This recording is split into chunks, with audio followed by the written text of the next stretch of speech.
Podcast. Thank you, my people, for tuning in this week. One of the most exciting weeks in our history. And we are here right now with my man, my friend, Lewis Howes. Lewis, what's going on, baby? What's up, brother? How you doing, man? It's good to be here. This is like the most epic facility I've ever seen, and you guys are doing it right. I'm so pumped for the launch, the gym, everything. It's pretty amazing. Yeah, a lot of stuff going on. So we've been working together, friends, for quite a few years, but this is the first time you've been down here to Austin to check out the digs. Yeah, I've been to your place before, but not here. Right. Yeah. Right. This is amazing. Yeah. It's like if I wanted to work somewhere, I would want to work here. Totally. Right? That's why I created it like this. I was like, what is the ideal place to work? Well, I can sword fight people and beat them with sticks. I can play volleyball. I can play basketball. I can work out. I can play pool. You've got everything, man. What's up? I mean, this office alone, I'm like, I want this. These chairs. Yeah. It's pretty epic. Yeah. It's a good setup, Doing man. it right. Aubrey Marcus does it right. Trying, man. Trying, listen to enough podcasts like yourself, School of Greatness, Exactly. just trying to emulate the great thinkers of all time. So for those of you who don't know Lewis, you certainly should. He's running an awesome podcast called the School of Greatness.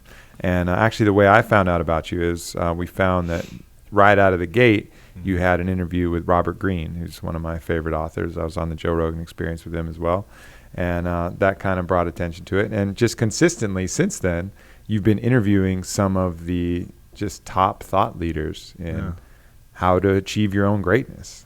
And I think that's awesome because that's really, what On It is about. On It's focused a lot on the physical aspects of that, but then the content that we try to deliver also is helping on the mental side. Yeah, definitely. It's been a fun journey, man. Yeah. I started it because I was seeking for myself, kind of like you. I think we're both like seekers. We're always looking for the best ideas, the best ways to maximize ourselves physically, mentally, emotionally, spiritually. And I just felt called forth to find the greatest minds. And I was like, I want to create a platform so that I can share it with everyone else in the world. And that's how it came about.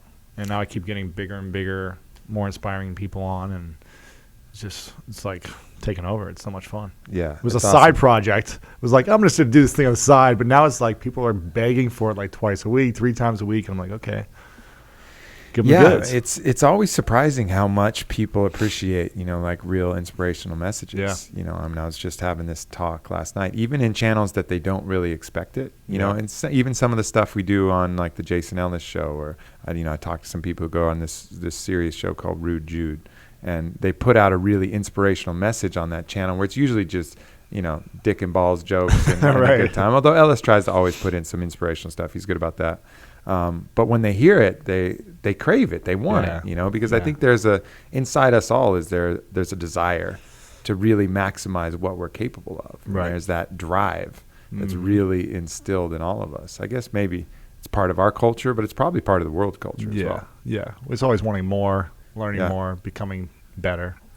Yeah, it's really like that's a real core piece of, what we're here to do. It's just hone, learn, become better. Become the best versions that we can be, right? Become the best versions that we can be. Absolutely. And that's why I love On It, because it's what it's all about. Yeah. Total human optimization. It's like, this is the best supplement company there is. Yeah, we got that piece taken care of.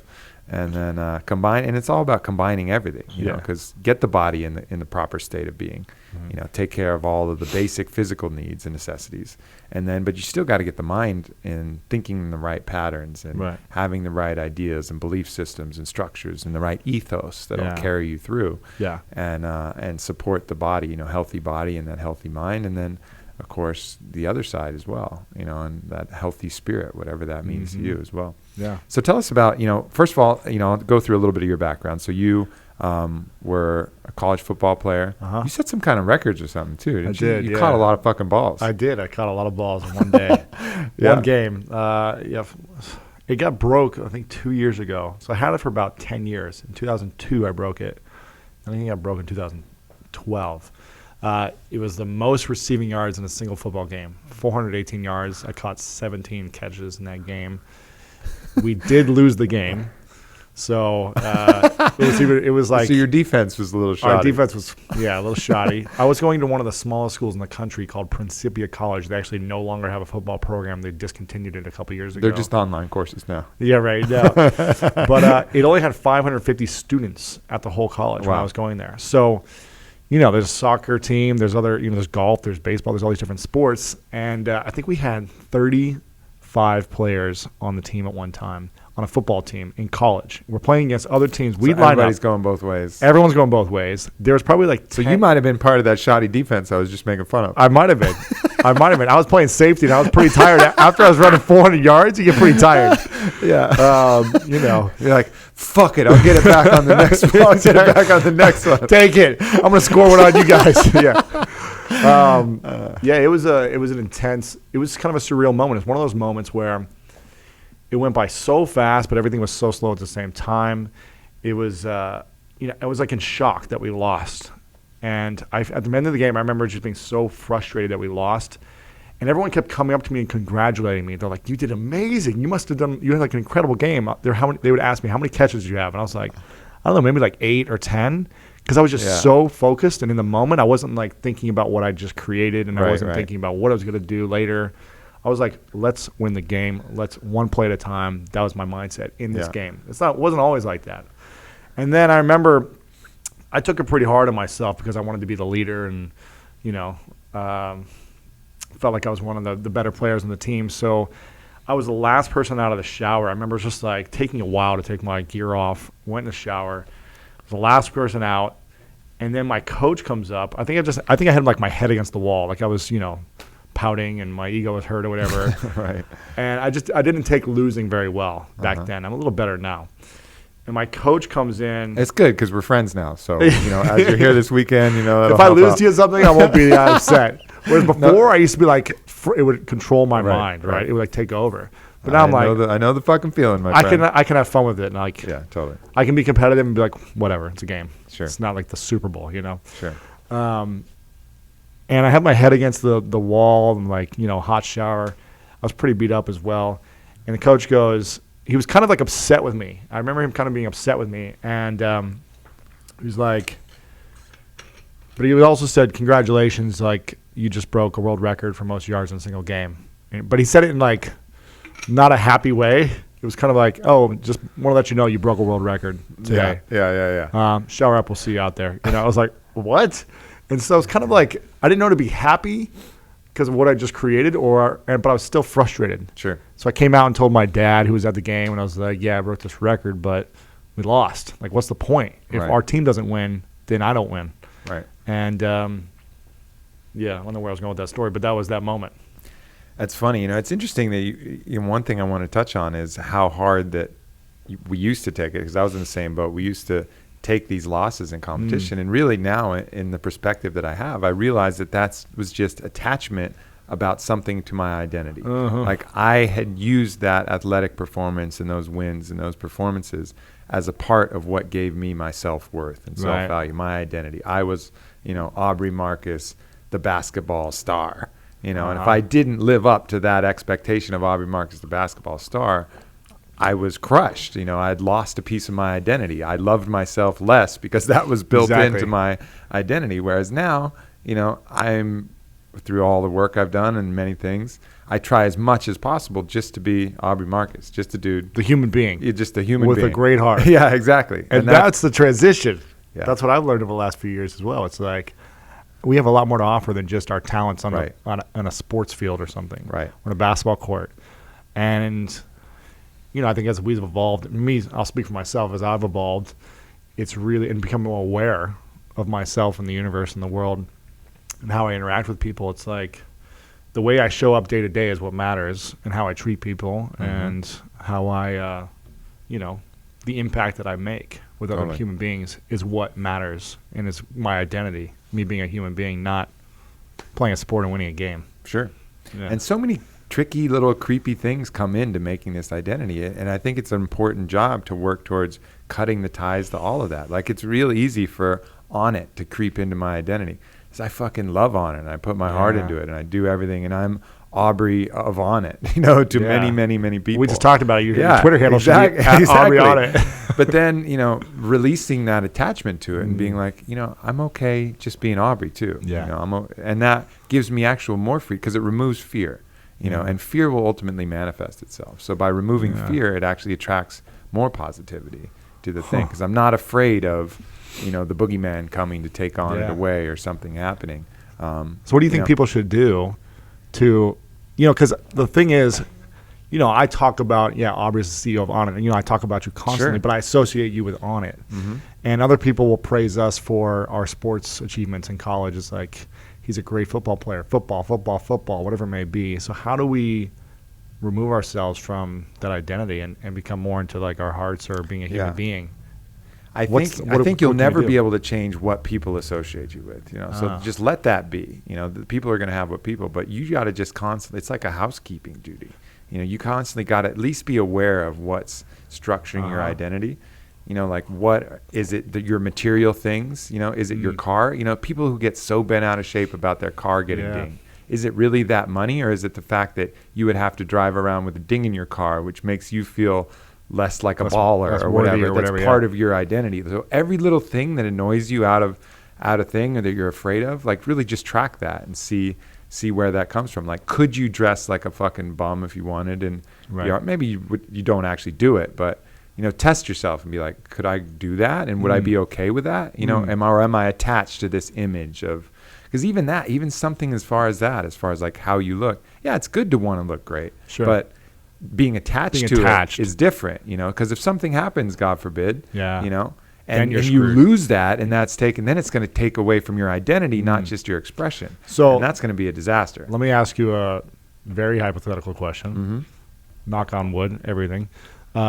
If On It, whatever reason, goes away next week and everything starts to fail. Right. I don't want to put that out there, but let's just say hypothetically, or something you love failed. Look, would you? Not being afraid of that is key. So it's good to talk about that. Yeah. Okay. So if it the worst thing ever happened, whatever it could be, how would you feel? How would you be? How would you be able to detach yourself from this energy you've been putting in for 4 years, but really your entire life you've been building for all these different things you've been doing have come to like fruition in On It. Right. With all the research, the studies, everything, your design and marketing background, it's all come to this incredible company and product. What if it was all gone? Then what? Yeah, and I was actually just talking, I had a speech with this organization yesterday called the YMBL, Young Men's Business League or something like that. They came in and I gave a keynote speech to them. And I was actually talking specifically about that. And what it was that what I'm building, I know, there could be ups and downs. There could be things that could happen. The FDA could somehow find something that we've missed in an oversight, and we worked super hard to do that. But the one thing I know is that I've been impeccable with my intent and my honesty.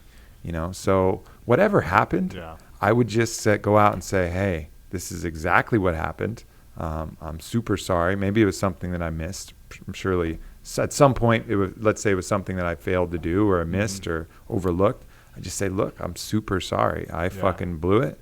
I didn't know about this. I didn't see it. But I don't have any of these skeletons like, oh, man, what if they found out about that? What if they found out about that time I fucked them? Or whatever like that. So, while I could lose all this, I know that I've kept the most important things straight. My ethos, my integrity, my morality. And whatever happened at that point, I think we could figure it out. Or, there's some part of me already that is, wants to just grab a pen and a good journal and a fucking backpack and a few of the sacred things that I love and just bounce for a while and come back with some deep thought cycles after being in the mountain and growing. You've done that. Growing a beard. I'm back and I have some new ideas. You do that. You go down to South America for 2 weeks, a month at a time. And that's super important, and if something really like that happened, I would go out and just explain it honestly and either move on from there or just do that or just be like, listen, I'll take a small footprint of things and go out and work on a book or work on some other stuff. Right. But going through those scenarios and making sure, seeing what you're attached to, I think is one of the most important things in life to do. I would definitely say so. For me, over the last couple of years, I've done a lot of like exploring and self-work and getting a lot of feedback from different people, creating awareness within myself about why I've been, angry in certain situations or pissed off or frustrated or resentful. And I realized that it's because I was attached to specific results. Sure. Or was attached to specific, like having to be right about something or having to be right that I'm right and you're wrong in that situation. And that attachment only did bad things for me. Only created like negative responses for me. It only does.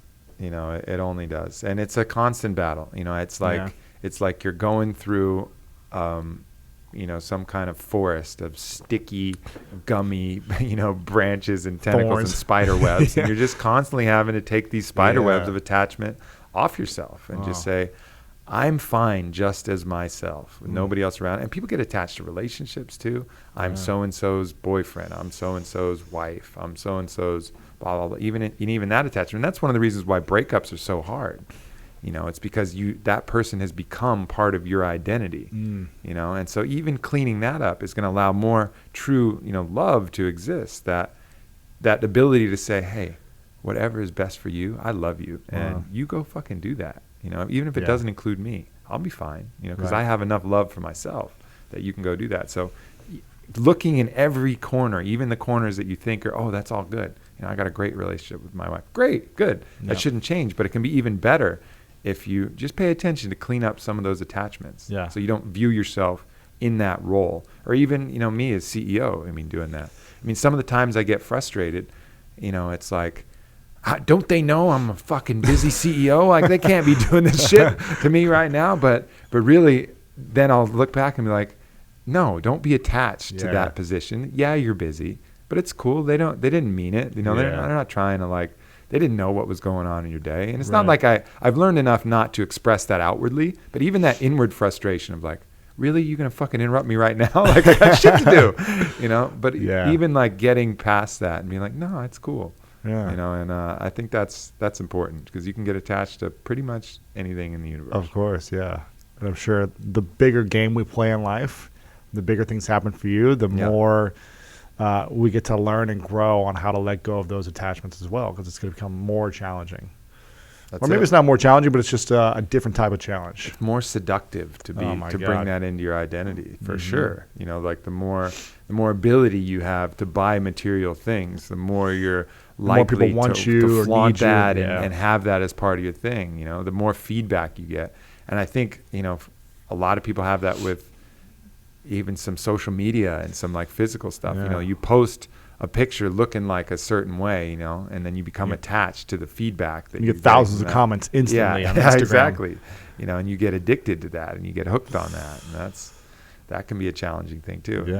And it's funny, all the things, another topic that's slightly related is I was thinking about all the things that we do to build up our own self-worth that we do kind of unconsciously. It's that mirror glance, yeah, do I look good today? Yeah, I look good as fuck. Whatever that little mirror glance, oh shit, I'm too skinny today, or I'm too fat, whatever we're looking at. So there's the mirror check, for a lot of guys, there's that bank balance account check, man, what's my bank statement say, or the social media, refresh on how many followers. Okay, good. I got 2 in the last 12 seconds from the last time I fucking refreshed. Man, it's so challenging though. There's so many things to seduce us today, especially with social media, like you said.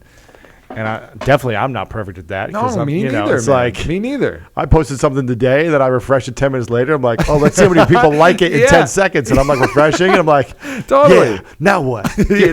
Exactly. It's so seductive to do that. Yeah. And I've noticed, and the key for me is just track it first. You're never going to, I don't think you're going to kill it right away. Maybe that could be a goal if you really wanted to kill that.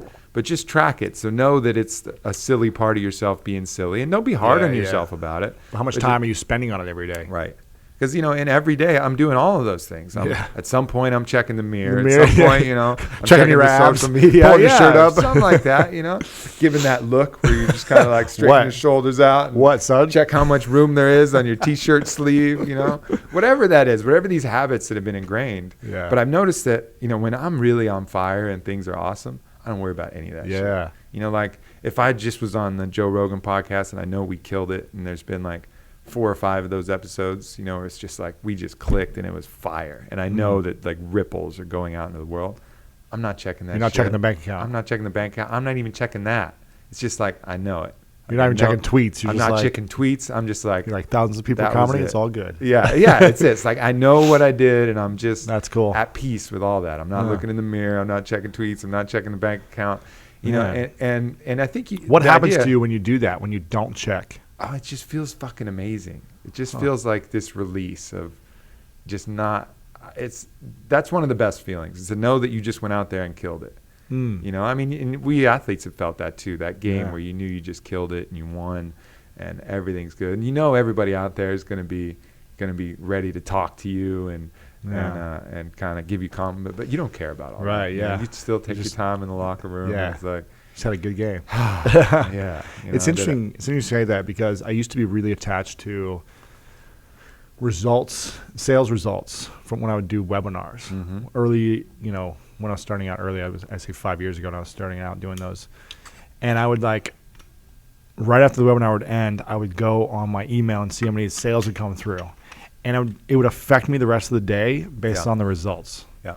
It would affect me. If it was a great day, it was a lot of sales, it was like, let's go celebrate. If it was like 3 sales, it was like, my life is over. You know? And I was just beating myself up, like, what did I do wrong? And now it's shifted a lot. It's kind of like, I don't know, if we didn't do any sales, you know, let's do better next time. Yeah. No big deal. Because what I'm learning is that really by beating myself up constantly, like I used to all the time, it's just not going to support me to getting the next result I want anyways. No. What's going to do for me? No. It's taking me off my game. It's just that parasite that's going to drag you further. Yeah. But the antithesis to that is I've noticed, like, all right, so when I'm not feeling confident or I've screwed in my mind, not lived up to my capabilities and I'm a little down on myself, I'm doing all of those other things at a much more aggressive rate. You know, all of these little confidence boosters that I have, like checking more social media. Interesting. You know, checking the bank account. I don't check the bank account every day, but when I'm fucking to give you confidence. Yeah, like making sure, okay, is everything okay? Okay, yeah, okay. All right, at least there's some money in the bank. Okay, all right, let me look in the mirror. Yeah. Well, it's not perfect, but you know, okay. It's better than all comparing yourself to other people. So all of this other stupid shit that I'm adding in is because I'm not as confident there. And ideally, the goal is to just not really need any of that stuff and just be at peace, fully at peace. So the first step is just to track it. That's mastery, right? Yeah. But the first step, I think, to that path is just to track it and just know, like, okay, that's a little silly. Like, you don't need to do it. And then the desire to do it becomes less, you know, and that becomes less. And you don't care as much anymore. Now, what are some ways that you think people can do to build confidence, like with whatever they're doing, with themselves, how they personally feel about themselves, being confident with people skills, or what are some just things people could do besides looking in a mirror and saying, you're the best motherfucker out there, you know? Yeah. Well, you need to get down to the very core you. You need to see what is that rock that everything else is built on, and really love yourself and appreciate yourself for that. You know, and that, I think, is what is that for most people, you think? I think that's different for everybody. Everybody has this. Sometimes it's an ethos, you know, this code, and an ethos can be part of that backbone. What's the ethos to you? A code that you don't break, you know, something that under no circumstances you would ever do, and you know that about yourself. And do you have like it written down for you? Do you have? I don't have it written down. It's been more like partly integrity. Partly from. I borrowed it from a lot of different things. Parts of Bushido, parts of Carlos Castaneda's teachings, parts of Don Juan's teachings, parts of this, and then it's just parts that are innate. You know, parts of things that are just a part of me. Like I'm never gonna intentionally hurt somebody. Yeah. You know, like that's just not part of my ethos. And I will fight. You know, I will fight to help somebody who's in need if I can do that. You know, and those are key things that I know about myself. And just going back to those basic things and building love based on the very root thing, you know, is always the safest bet. And knowing that, hey, I'm a type of person that if you need me, I'm there. You know, or whatever your thing is. Or I'm the type of person that can solve a problem or fix a puzzle or make someone laugh. It could be something as simple as that. Like, I know how to make someone smile, and that's enough. Yeah. You know, that's enough to love myself for that, you know, and I'm a good person. So come back to like the very root. The simple stuff. The simple stuff. Yeah. And just be okay with that. And then everything else is just icing on that cake. That's cool. I like it. Yeah. I think that's probably the best way because it's hard, you know. Everything else is that seductive game of attachments and all that. And at the end of the day, when I'm, you know, dying on my deathbed, I'm not going to be checking Instagram, hoping that people are liking me more. That's not the legacy. That's not exactly. You know, it's a way to keep score right now. Monkeys love keeping score, and that's fine. Oh man, I don't know. We love puzzles and we love keeping score. That's just the way the human monkey works. You know, love solving things, tinkering with things, improving things, and we love competing, keeping score, like one-upping the next monkey. You know, and being the best. Why can't we just be happy with how everything is at and never try to improve anything? Why can't we just live and be comfortable human beings? I think there was more of that happened in the tribal sense. Tribes, yeah, because it wasn't about having a bigger right, because it was communal. It was like, what is let's make our tribe or our people better, and instead of it just being about the individual, it was at least out to the collective. But I think it's difficult now because we've lost that tribal intermediary, aggregate step. So it's hard to just apply that to the whole world at large, because our brains weren't originally designed for that. So that takes a really high degree of consciousness and a lot of work, meditation, floating, whatever, plant medicines, or however you want to get there, whatever your modality is to connect to that higher consciousness.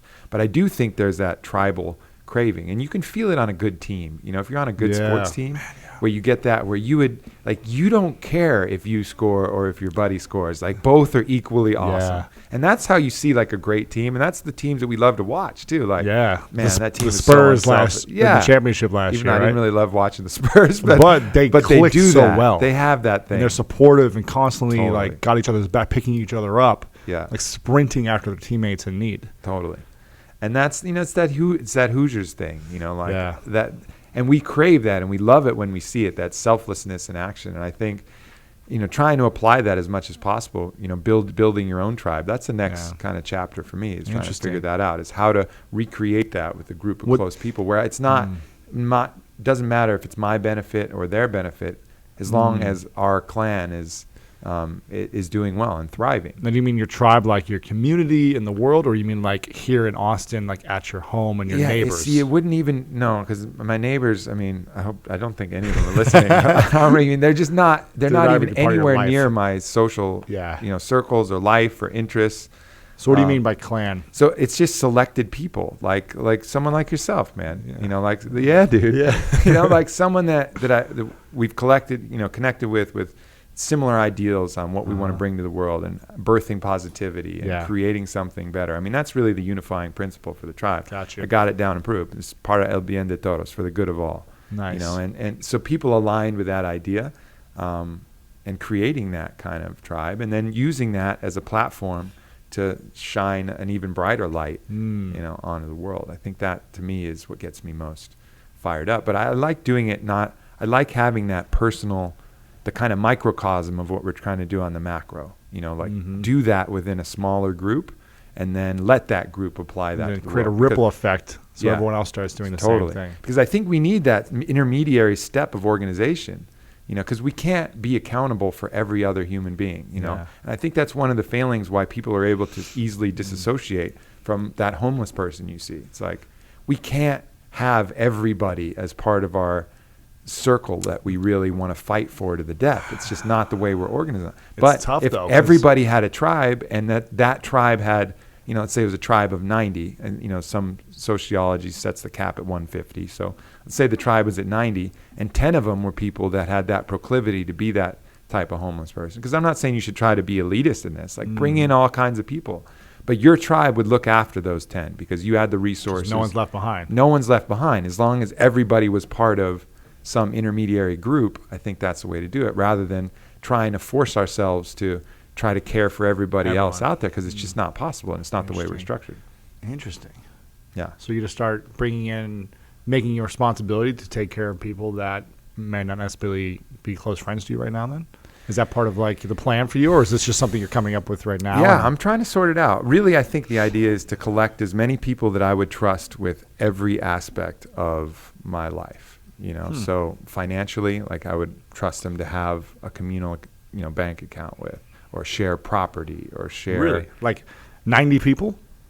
I'm not even close to 90. I'm not even at 9 right now. So maybe it's 5 to 10 people. Yeah, and then it grows, and then it grows from there until it gets to this kind of comfortable. And these are people I trust, so impeccably to the death. So it'd be a timeshare of life. Exactly. It'd be a timeshare of your homes. It'd be a timeshare of for sure. Bank accounts. Wouldn't, those borders of this is mine and this is yours. Those would start to really blur in a lot of ways. Even in the scariest part, would be even on the relationship side. Oh my God, I didn't go there. And that's the way it was in the tribes. That was you shared everything in the tribe in a lot of these situations. Even currently in current Eskimo culture, I mean, it's the tradition for honored guests to come in and spend the night with the chief's wife. It is not. It is, yeah. You come in, that's a gosh. tradition. You come in and the chief leaves the hut and you spend the night sleeping with the chief's wife in a lot of the Eskimo culture. I'm pretty sure that's where the name Eskimo Brothers comes in. Shut up. I don't know. That's just a theory, but Wow. the former was a fact. Eskimo Brothers, for anybody who doesn't know what that term is, it's a term used for people who've both slept with the same woman. Calling each other, oh, it's Eskimo brother. Yeah. But I wonder if that's where it comes from, because that tradition is definitely intact. It still happens? Yeah, I think so. I don't know. I mean, I know that it's part of the culture. I don't know how much it's still practiced, because I'm sure some jackasses in some fucking mining town would be like, dude, go visit that tribe over there. Right, yeah. You're going to sleep with the chief's wife. She's hot as fuck. You know, so they might have had to like change it up a little bit. It's not like the old days where it's like migrating people, but interesting. I know that's part of the game. Wow. But yeah, all of these different structures, I think, you know, can help support the individual. And, you know, that's what this podcast is about. It's total human optimization, but we're social creatures, right? So, you know, you can optimize yourself all you want, but your environment and what you create around you is going to affect you on a very powerful level. Yeah. You know, I mean, it's important to get yourself healthy, get your mind healthy, do all that, but also what you're creating in the community is important as well. It's people you surround yourself with. You know, I think it was Jim Rohn that said, you know, surround yourself with the five most. Who you surround yourself with, the average of the five. You're the average of the five people you surround yourself with, and it's definitely, you know, it's one of the reasons I wanted to do my podcast as well. It's like I want to tap into the mind of some of the most brilliant people and surround myself with them and associate myself and learn from them and bring them into my community. And there's definitely benefits to being around positive, big thinkers, warm-hearted individuals as opposed to negative downers. Yeah. Who aren't making an impact, who don't look out for the best needs of other people, who aren't striving to be better and make the world a better place, really, or their community at least something, their family, you know? Totally. And, you know, people talk a lot about these kind of downer people, and those are almost the least dangerous in my mind, right? Who's the because most dangerous? they're pretty obvious. Like, you kind of know that person, like, oh, yeah, that person's always fucking this. And you avoid them anyways. Right. I think the most dangerous are the people who are, like, pretty charming and charismatic, but super judgmental. Oh. Those are the people that I've noticed are the biggest problems for me now. You know, people who I respect, people who are charismatic, I enjoy their company. They're successful probably. Yeah, but they're really judgmental because they'll start to plant some seeds in your mind that'll be these barriers that'll really prevent you from connecting with that person. You know, it's like someone who you like and you know says something really, you know, their opinion about an individual, like a strong opinion. It's difficult to unwind that. It's like, can you strike this? You know, can the jury please strike this comment? No, I heard it. It's like it's stuck in there. Like I can't get rid of that. Don't think about a pink elephant right now. Exactly. Whatever you do, do not. Exactly. Everybody just thought of a pink elephant, you know? And I think those people can be challenging too. And I think the best thing is just to chat with them and just be like, hey, you know, I totally respect your opinion on what you're saying, but just I want you to know that it's difficult for me not to carry that judgment with me, you know, when you say something like that. Yeah. You know, and if you don't like attack them about it, you know, they can be cool about it. And I've had that conversation before. That's interesting. And it can be really kind of positive. And in that situation, it's not like you have to stop hanging out with that person, but just a breakthrough of like, oh yeah, I didn't realize I was doing like that. Like if you're you know, conceiving ideas in my mind that I don't necessarily want to take. You know, it's one thing if it's like information like, hey, I just want to let you know that I had this guy over to my house and he stole a bunch of my silverware. Like, all right, you need to know that shit. Like, that's important information, you know? Right. But not like... But if it's judgmental... Not if it's judgmental, like, you know, and just talking about... Yeah. That's interesting because, you know, I'm definitely not perfect, and I know there's moments where I judge other people as well. So it's like, I think it's a constant self-check-in and awareness of, like, when I'm being judgmental, I'm not even aware of it, let me check myself and be like, you know what, let's actually not talk bad about people. Let's shift the conversation into how can we, I don't know, make this a better situation. Yeah, or just understand just get that perspective on it. That we're all just trying to figure it out. And they're not perfect either. They're so not why do we perfect need to talk either. about them? No, they're just working through shit, trying to figure shit out. Who knows what their they're own going through? Insecurities, attachments, identity issues, and love them in spite of that. And just understand that, really the only appropriate response to anybody doing anything fucked up is pity. Really, even if someone breaks into your house with a knife, going to kill your family. All right, I'm going to pull my gun. I'm going to fucking shoot him. That's my right to do that.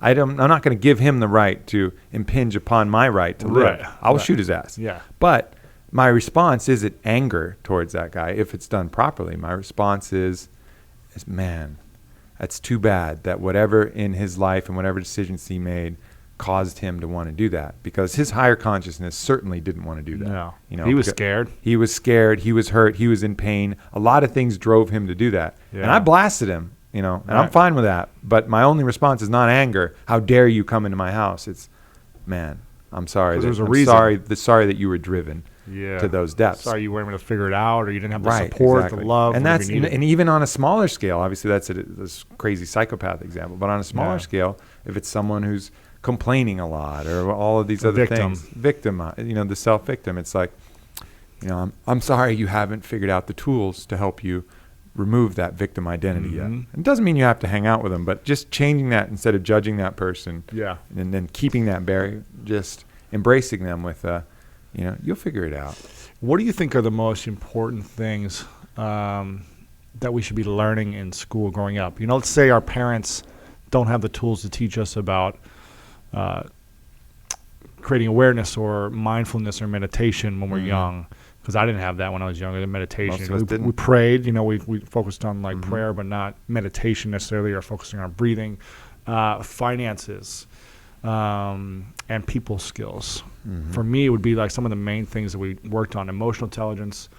I would say emotional fitness as well, like working on your mental, emotional fitness, social skills, understanding money, how it works, how to use it for good with yourself, how to grow it, how to keep it, save it, all those things. And then meditation practices, or just being aware of it. For me, that's what I would want to focus on in school, in addition to the things we learn. But what do you think that is the most important things we should be learning growing up that probably our parents don't know how to teach us, or, what do you think? That's a really interesting topic, and I think there's a lot of what you'd have to do is unlearn the social, the story that's told in the social, just not even explicitly, but the story that's out in public social culture, and unlearning that. And so you building defenses to those natural proclivities, like really having these discussions about the seduction of social media, something like that, like saying, hey, you're going to get instant judgment from a variety of peers based upon an image that you post. Or praise. It's going to be really easy, because it's a tangible thing, to use that as a surrogate for self-worth, right?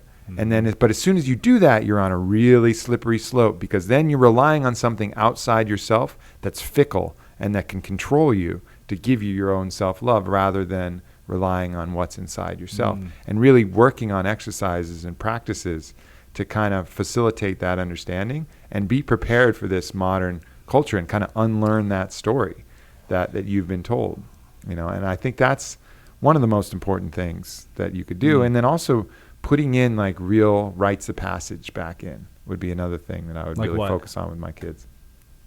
Well, right now, in every culture, there's rites of passage. Like when you're 12, you do this. When you're 15 or whatever. Right. From warrior cultures, the Spartan culture, to the variety of rites of passage, to tribal cultures, this vision quest you go on, 3 days in the mountains, bring a canteen of water, come back with your understanding, or whatever.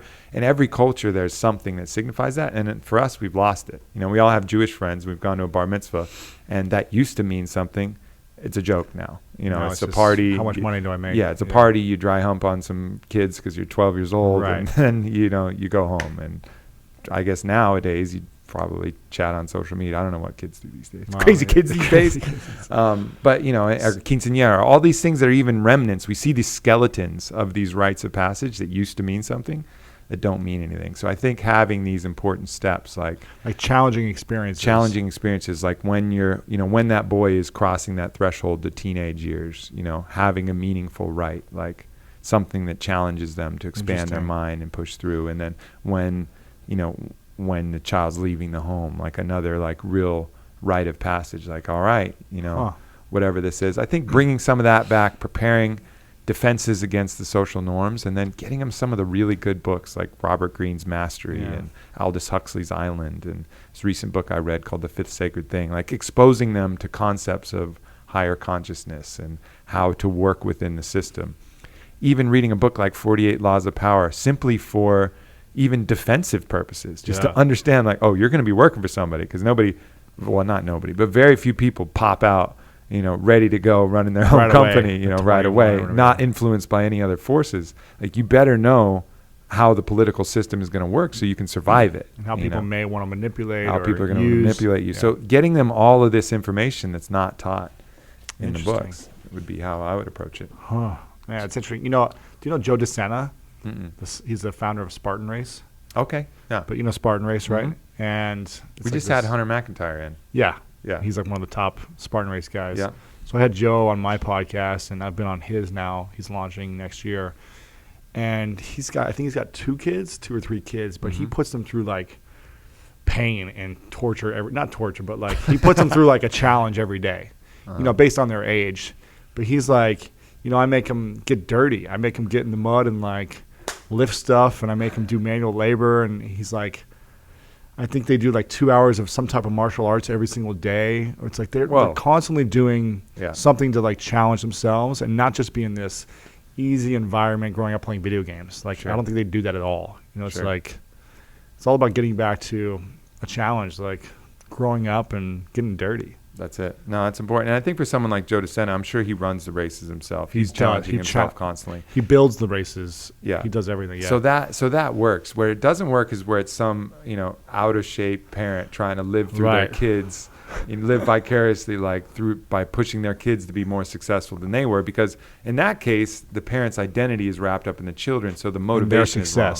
And when that motivation is wrong, the why of the thing, I don't know if you saw Interstellar, but they made a good point about that. Amazing movie. Amazing fucking movie. That was my favorite movie of the whole. My favorite movie last 5 years. I can't think. It's one of the top. Ever. Yeah, for me. Incredible. I didn't want it to end. I know, me too. 3 hours. I was like, I can go 2 more. Yeah. I was still in the movie for the next 4 hours. It was amazing. It was amazing. The storytelling, the music. Oh, anyway, sorry, go ahead. Yeah, but they made that point. It's like the why of the thing is also important. It's not just what you're doing, but the why of it.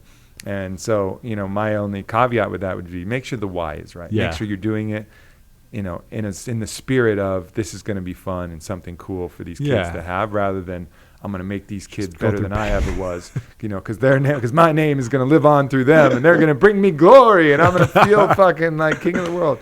Yeah. So a lot of parents do that with their kids in sports, right? Oh, totally. So common. And coaches do that. Coaches have their identity wrapped up in the players, so it's instead of just wanting to bring the most out of them for the spirit of that, their identity is so wrapped up in those wins and losses and those kids, and then that toxic relationship develops. We all had those toxic fucking coaches.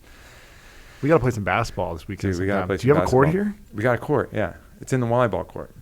There's a hoop? So it's a hoop on the back side. So there's only room for like 2-on-2. We got Luka Hosovar coming in too. That dude can ball. He's a baller? He played in Europe.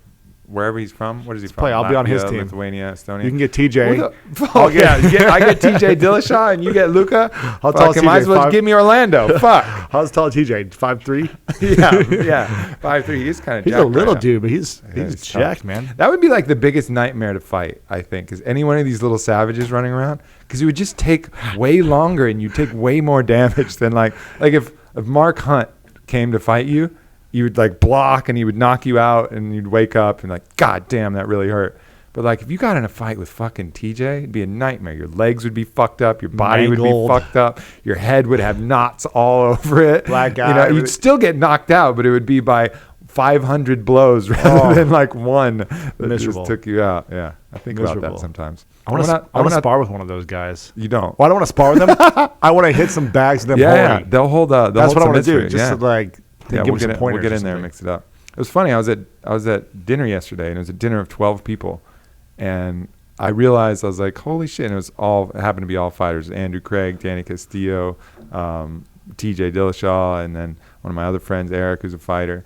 And I was like, man, I might be the last option if some shit went down and we needed somebody to fight our way out of here. I was like, that's a rare circumstance that in fucking a dinner of 12 people, I'm the fucking last option. I was like, that's cool. But usually the first. Yeah, exactly.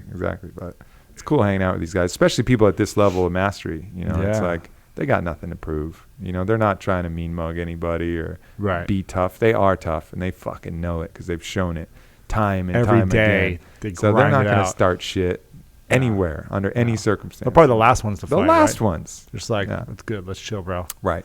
They fight all day. They don't need to be in another fight. Yeah. They have nothing to prove in that department. Yeah. You know, like, you want to see what I can do? Go fucking buy pay-per-view. Yeah. So TJ, is he like the world champ or what is he? World champ at 135, yeah. How many weight classes are there in the UFC? 25, 35, 55, 70, 85, 205, and heavyweight. Was that 8? 7, I think. 7 classes. Mm-hmm. He's the second lowest? Yep. Wow. Yeah. 135. 135, but he's walking around at 160 now. Whoa. Yeah. So that's the goal. You build up all the mass. Build up muscle, and then you pare it down. He had to get his elbow fixed a little bit. He got his bursa sac worked on. Oh, it's worse, man. I had blood drained out of there twice. Yeah, he got it drained a bunch of times. They finally had to like take it out. They took it out? I think so. Oh. Yeah, I don't know what's going on with that. But so all he's been able to do is lift like a meathead, he said. So, he's just been putting on weight. He's so tiny. Just want to compared to you, I mean, he'd kill me though. He'd probably destroy me. I don't want to fight him, but he just looks like a little little lover, man. Friendly little killer. How old is he? Super like nice 25? Guy. I don't know, 27, 28 maybe. He's pretty young looking. Yeah. I don't know. Lando knows. He's got Google. Yeah, he's like 27, 26. Yeah, something like that. Yeah. That's one of the cool things about, being out here this weekend is we get to see all of these different people combine. I mean, it will be cool. I'm you excited, and man. Ryan Holiday and Jason Ferrugia and all of these. Jason's coming? DeFranco, yeah. From Santa Monica? Uh-huh. Jason's coming from Santa Monica, and then all the fighters and Mike Dolce and Sean Stevenson and, this list of all of these on it people. Wow. And Jason Ellis is coming out. Like all of these people that we're kind of the glue for everybody. Yeah. Everybody's going to get a chance to mingle and hang out. And that's cool. I was actually at Runyon this last week with my lady, and we were hiking, and right as I was about to start up, John Romanello is parking and hiking as well. So we went on a hike, and I was like, "Are you coming to the honor party?" He was like, "I've got this speech, but maybe I'll come. I don't know. I got to talk to Aubrey." So I don't think he's coming, but I don't think I gave him a hard time about it. Nice, good job. It's going to be the best party around. So good job. Well, cool, my friend. It's good to have this little chat. Yeah, man. This is great. Absolutely. So if you had to say a couple other tips, you just had something with Anthony Robbins, a couple final tips to leave some people with that you've gleaned from the School of Greatness, some ideas, some things that you find might be recurring or interesting that people should listen to for you on the podcast. I mean, the common themes that I've seen from interviewing over 100 of these great minds from sports, business, scientists, doctors, everything, in terms of achieving greatness in your life in any area, whatever it is, the common themes is, one, having a clear vision, having a very clear vision. I think you're someone who does this really well. It's like if you got a clear vision of what you want, and then you create it. You didn't know you wanted a gym, but then you're like, I want a gym. Mm-hmm. So now you've created it, and it's this like magnificent gym, and you like brought another gym in here, and you gave it the credibility. You wanted to have it instantly. So the first thing for me is having a clear vision of what you want in whatever it is, the relationship, exactly what do you want. And so for me, I really talk about writing it down and being very specific. And the more you do it physically, like when you write it down, I notice that it happens. It comes more true to me. So I write down specifically what I want, the descriptions, the tastes, the smells, the visuals, everything about it. And get very clear, because the more clear that I am with my vision, then I can go create it. If I'm not clear, I'm going to get unclear results. Right. So that's what I hear a lot when I'm interviewing people, and that's what I've noticed myself with sports and business as well. Second thing would be learning how to overcome adversity. Robert Greene talks about this a lot, and because it's going to constantly come up. You're probably facing challenges every moment. In the last couple of weeks, trying to put this gym together and like labeling and working with FDA and all these different things. So learning how to get out of your own way and overcome adversity, because the bigger the game we have in life, the bigger the challenges that will come to us. So working on our mental fitness and emotional intelligence, so we can understand how to flow through the challenges and not allow it to affect us so much. Because that stress causes a lot of anguish and, just a lot of negative things. It causes cancer. That'll turn a very fun journey into a grind. Yeah, and that's not what we're here to do. No. Grind. We're here to work hard and have a lot of fun. That's it. The next thing that is a common theme to achieving greatness that I think everyone needs to have, as a must, is having the support, having an awesome team. And that includes coaches, people to coach or mentor, or at least a model for you to see what's possible. It doesn't have to be like, you don't have to find another fitness company that does it like perfectly that you want to emulate, but someone or some company that you can emulate their style, their inspiration, and apply to what you're doing.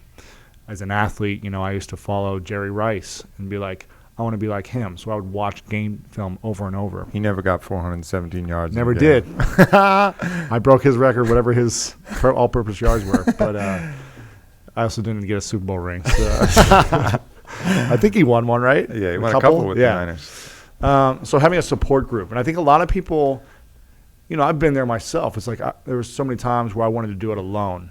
It's like, I'm going to do this alone, and I'm going to work alone and work out alone, and like I don't need anyone else's help. Like I can do it. And that left me feeling very lonely, I guess, and isolated and frustrated. And actually, as I resisted other people's support, then I started resisting other things. I started, it's like when they wanted to just be friends with me, I was resisting that. So really embracing community in your tribe, creating your own tribe of people, allowing other people to support you in your vision. And that could be, again, hiring people, hiring the great staff. It could be just having a support group. It could be having coaches. I feel like coaches and mentors are extremely valuable, and it doesn't have to look a certain way, but however you can find a coach to support you. All the greatest athletes in the world have coaches at every level. That mentor thing is so fucking key. You know, when I look back to my keys to success and where I've been in, is just having those figures. And I think a lot of people go about it the wrong way too when you're looking for one. And I was thinking about this yesterday, because I have a lot of people who will come up to me like, Aubrey, I'll buy you lunch. Can I take you out and pick your brain? It's like, you're going to buy me, you think that's the transaction that I'm looking for? A free lunch from you for an hour of my time? No. It's like, that's not the transaction that's going to do it. Yeah. Like you have to be able to, you don't just try to take from your mentor. The mentor-student relationship. Adds so much value to them. You have to add so much something. value. And it doesn't matter if it's not monetary, like find out what it is. And that person wants enjoyment, time, a good experience or whatever, something like that. Like find whatever it is that you can bring. Whatever fulfills the mentor. Figure that out and give it to them. So that relationship is in balance. Don't just try to take their time. Yeah. And I'm sure you get tons of emails constantly. And the more successful you become, everyone's like, can I call you for 10 minutes and ask you a couple questions? Right. And if we said yes to everyone that said that, and I've been there and asked people before, like, hey, back in the day when I didn't know what I was doing, can I pick your brain or whatever? It's like, so I get it. But if we were answering every email and saying yes to everyone that wanted 30 minutes of our time, we would never get anything done. No. And everyone's got their own specific case of why they want to meet with you. And it's only going to take 30 minutes, but it's never 30 minutes. And I would love to be able to share with everyone. And that's why I create a podcast. Yeah. Because that's my way to share. Totally. I agree. Listen to podcasts, I pretty much answer everything you have there. Or ask me a question on Twitter or Facebook. I pretty much get back to everyone in a brief manner. I think that's why people love podcasts, because it's like they're in that third empty seat over there. They're sitting with us. They're sitting with us. You know? They may not be able to contribute, but they're a part of a conversation that's just real, just two people talking. We didn't talk about what the fuck we were going to talk about here. I didn't even know we were going to talk about. We had a 30-minute talk on the couch that had absolutely nothing to do with the podcast. We didn't even mention the podcast. It's just us having a conversation with the general theme that, human optimization and greatness. Like that's a vague idea. I didn't even know what we were talking about. I was like, maybe he's got some questions, maybe not. I'm sure we'll figure it out. Yeah, and I think people really appreciate that kind of conversation. I think that's a good point, that this is kind of our way of doing that. Yeah. Them putting in the investment of their time and listening to these, is also a way to, be part of that relationship. Exactly. Like if someone's listened to every one of my podcasts, and when they come up to me and be like, man, I really loved that podcast that you did with Steve Shubin. That was hilarious. Instantly right there, I have appreciation. Like, yes. Oh, thank you. You'll give that time. Thank you for putting your time, to me. So I'm going to give you a little bit more of my time. Yes. Or, if they come to me with a good piece of content or an article that's not self-serving, No. it's like, hey, I just thought, I'd love to share this with you. Yeah. And then, Yeah. that fosters this kind of, appreciation cycle that can actually start to build this relationship if something's And if going. someone's like, they really want some of your time, they'll leave comments, thoughtful comments on your episodes. They'll share it and make sure that you see it. They'll thank you. They'll buy your products and they'll use it and they'll promote it to people and they'll tag you in it so you're aware of it. I see similar names that I know. Yeah, exactly. And I've Me even too. followed some of these people on Twitter and stuff like that. Exactly. It's like this person is just showing up all the time and making thoughtful comments. Made me chuckle a few times, and and that's cool. And it's showing that they're putting out the effort. So it's worthwhile for me to pay attention to what they're saying and what they're doing too. Exactly. A couple other things that I've learned that I've picked up. One is the mindset. Mental fitness.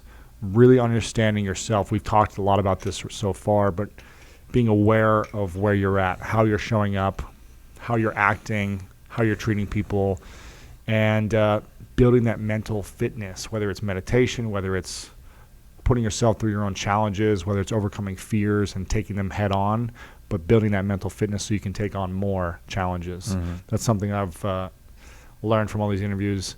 And then the last couple I would say is building positive habits, really creating a ritual or routine with positive habits so you can continue to build upon that to get to the next level of what you want to do. Again, repetition for athletes and practicing every day and working to get better, watching the game film and improving. It's like these positive rituals and routines that people do to get to the next level. And then the final thing that I would say that I've learned and discovered is a lot of the most successful people and the wealthiest people have this attitude of living in service and giving back. Totally. And constantly being in service. However that may, you don't have to be attached to a specific way that looks. It doesn't have to be money, but a lot of people give away a lot of their money. They donate a lot of things to serve other people. And it's not all about how much can I make for me. Mm-hmm. It's how much can I give back? Mm-hmm. And that's something I've really wanted to incorporate in my life and my business and my ethos, let's say, is like I want to give back and find other unique ways to constantly give back and serve the things that matter to me the most in the world. Education, helping people who don't have food, who need it, kids mostly. For me, it's like a sore spot for me. And any time that I'm connected to a situation where I'm like, I can support these people or this cause or this, and it speaks to me, then I want to find a way to give. And I feel like when we come into any situation, in relationships, business, health, whatever it may be, and we come from a place of service and wanting to give, then we're always going to be able to always more is going to come back to us. Always. So, having that healthy relationship where you're not feeling a sense of scarcity. Living in abundance. Living in abundance. That's it. And that sounds cliched. A little woo-woo, yeah. But really, it fucking matters. If you're in that idea that everything's coming to take my resources, I'm losing it. Then you're acting like there's not enough. You're acting like there's not enough, and there won't be enough for you. There won't be enough. Whereas if you're open to it, says, man, there's a universe full of resources, tons of money out there. And if I give myself with true, clear intent, it'll come back. Yeah, exactly. One way or another. Yeah. So abundance. I love it. Abundance, greatness, total human optimization. Boom. How can people find you, Lewis? Best place is lewishowes.com, at Lewis Howes anywhere online, and School of Greatness podcast on iTunes. Awesome. Part of our network too. Integrity Network, baby. Yeah, baby. Love it. Blow it up. Changing the world. Changing the world. That's it. All right, people, we got more podcasts coming up this week. We might try to parse them out. We might not. We might just blow you away with all of them at the same time. I don't know. We're figuring that out. So much love, everybody, and we'll talk to you soon. Boom. Peace.